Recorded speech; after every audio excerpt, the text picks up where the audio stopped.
Sy teny randriana soloniaiko ilay filohan'ny antirmera ampirenena modia ho avy Antoamasina hanatitra fanampina miaraka amin'ny fianakaviany ho an'ireo mponina traboina sy ravafananana hoy indrindra izy tao amin'ny pejiny hoe ho tonga manokana aho miaraka amin'ny fianakaviako hanatitra fanampina sy haneho firaisankina amin'ny ireo malagasy havako rehetra Antoamasina tsy fotoana hifanenjehana izao fa fotoana ny firaisankina sy fandraisana andraikitra manentana ny olom-pirenena ny fikambanana ny orinasa ary ny tompona ndraikitra rehetra aho hoka hifanampihaingana sy ampahombiazana amin'ny fanarenana isika ny aina aloha no arovana hoy ny filohan'ny antirmera ampirenena sy teny randriana soloniaiko ny fanampina dia tsy maintsy tonga ara-potoana hiara-hitsangana indray isika hanangana ny Toamasina dia tsy irery Madagasikara iray no mijoro miaraka aminareo hoy ny hafatry ny filohan'ny antirmera ampirenena tao anatin'ny pejiny nda nitondra teny fankahirezana ho an'ireo mponina tamatavy manolonany ny rivodoza izay niseho teto Madagasikara dia tsy irery ny vahoaka ny Toamasina fa teo foana ny filohan'ny fanavozana Andriamatoa Colonel Mikael vaolana ilain'ny vahoaka avy hatrany no noentin'ny filohan'ny fanavozan'ny Repoblika ny Colonel Mikael ary nanomboka voamarena ny toa atramin'ny antoandro zao ny fidinana ifotony zay nataon'ny filohan'ny fanavozan'ny Repoblika Colonel Mikael Randrianirina Mivady ny tao Toamasina Madagasikara. Nisy arak' izany moa ny fijerena ireo fotodrafitra sasimba ny fitsidiana ireo tokantrano traboina nisy ihany koa anefa ny fifampiresahana mivantana tamin'ny mpivarotra ireo zavatra ilain'ny mponina maika toy ny mpivarotra tôla mba ahafahana mifampitsinjo amin'izao fotoan-tsavitra toy izao.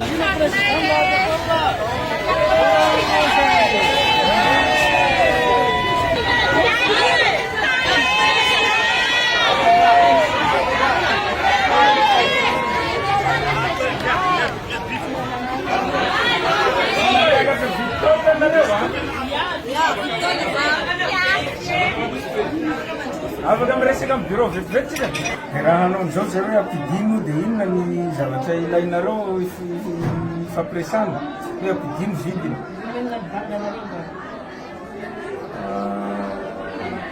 contrepartie zany ny tadiavy président ia ohatrany hoe tapoka be izy dia lasa ohatrany hoe tsy hitako zay hoe avana ary vahoaka moa toa fa miana ia tena hoe miezaka mandray ary ohatra zany taona 250 025 zao 35 000 ariary zany ataontsika ny ohatra ataontsika hoe 25 000 ariary dia hametraka olona rehetra zay icône hiaraka aminao eo lay mivoaka rehetrarehetra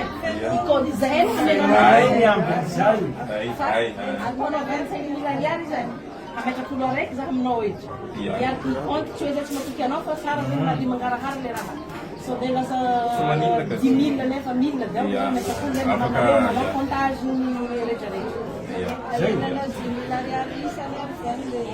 les pour médecin quand vous avez constaté 200 000 francs alors 150 diable angalantsika ny 10 000 ariary de chaque tsy manina fa nenay koa le zay tsy dia manana stock be zay misy eo mazesta zay misy enda miompany zareo dia alohanay izay différence ohatran'izay koa mifantsika ahenanao kely ohatrinona ny angarotsika annoncé an'izany miaraka aminazy dia vao ato dia avakeo mametraka olona dia manday zay anao mbola voatena voavohina tsara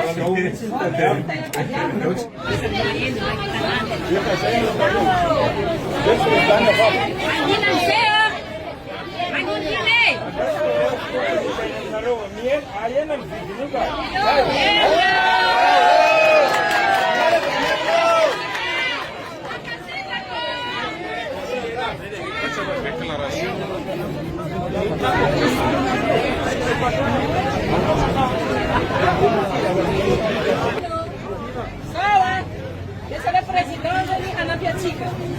ni hanbe podotika la tikosiki sitatika netaneta sabtakwina fakusa apidimna real lamban vidini tolla jab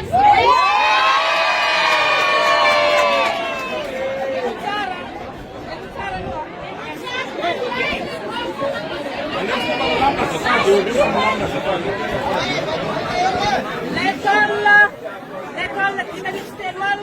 akidimna dinarifruan l'école n'est pas là akidimna teluan famila milani ya chika kany a? Ok. Bonsoir aloha président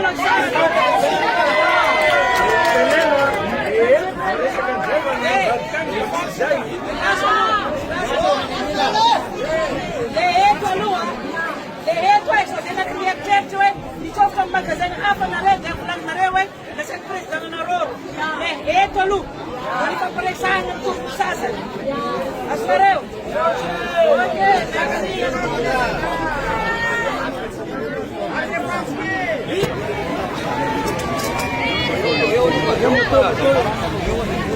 tamin'ity fandalovan'ny rivodoza ity moa dia ny zavatra nahatsikeka kely tao anatin'ny tambanjoitra antserasera moa dia ny fanehoan-kevitran'olona maromaro vitsivitsy ny mikasika ity sary hitantsika ity ny teny Ambalavato district ny Ambatondrazaka ny 2 febroary 2024 niakatra moa ny rano tao Ambalavato commune Manakambahiny Andrefana district ny Ambatondrazaka ka nahitantsika ity sary ity nitsikera sy nanao sangisangy moa ny olona maromaro vitsivitsy raha vantany vao nahita ity sary ity ao moa ny sasany lazany hoe soiany fa tsy doany ity dobondrano ity fa raha doany ity hoe ireo mpaneho hevitra dia voatsikera mafy ny mpandala ny fombandrazana ary mipetraka daolo ny fanotaninany hoe taizany razana no tsy nitahy ny sasany kosa dia mbola mavita manisy hoe somilazany hoe fa naninona no tsy narovan'i Jesosy ity fiangonana ity ka dobondrano sa mbola natory Jesosy tamin'io fotoana io Ramatoa Fanirisoa Erinaivo ilay ministry ny fitsarana ankehitriny moa dia nilaza tao anatin'ny kontiny hoe tsy azo ekena ny fanelezana olona ho nanao kolikoly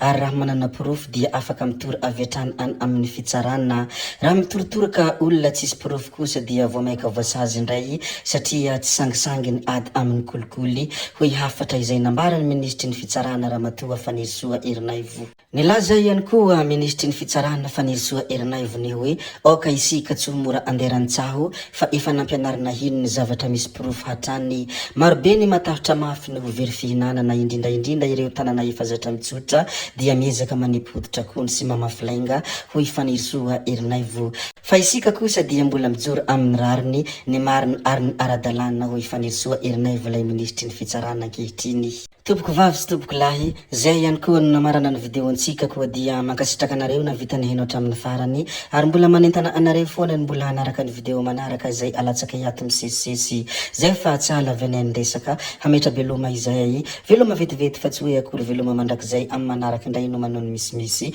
veloma ary tompoko lahy veloma tompoko vavy